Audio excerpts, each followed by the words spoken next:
दिलीप साहब एक ऐसी हस्ती थे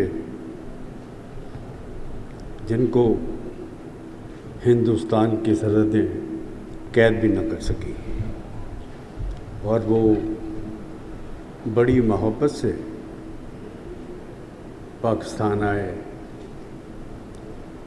एक पठान जो पेशावर में रहने वाला था, उसने इतना बड़ा नाम पैदा किया कि आज हम उनकी याद में आंसू बहा रहे हैं।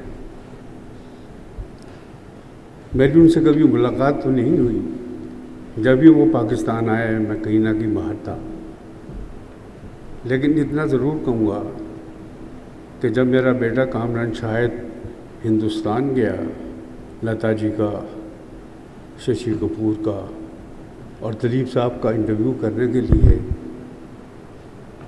तो उनकी तबीयत ठीक नहीं थी और वो कम से कम 1.5 घंटा कामरान शाहिद का हाथ पकड़ के बैठे रहे और पाकिस्तान के बारे में और हमारी फिल्म इंडस्ट्री के बारे में पूछते रहे।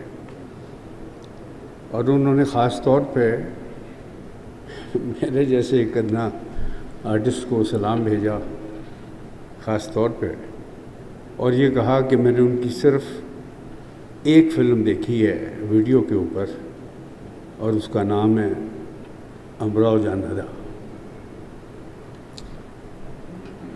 तो उन्होंने ये भी कहा कि मैं जेलम का रहने वाला हूँ और मेरी मट्टी को सलाम पेश करना, और उन्होंने ये भी ज़ाहिर किया कि मरने से पहले मैं पाकिस्तान आना चाहता हूँ, पेशावर देखना चाहता हूँ।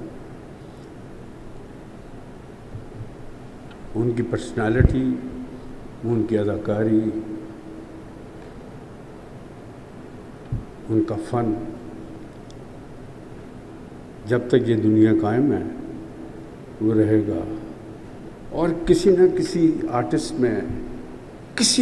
आर्टिस्ट में थोड़ी सी कहीं ना कहीं झलक ज़रूर आई है उनकी। आखिर में मैं ये कहना चाहूँगा कि अल्लाह ताला उनको जन्नत फिरदौस में जगह दे। बहुत बहुत शुक्रिया।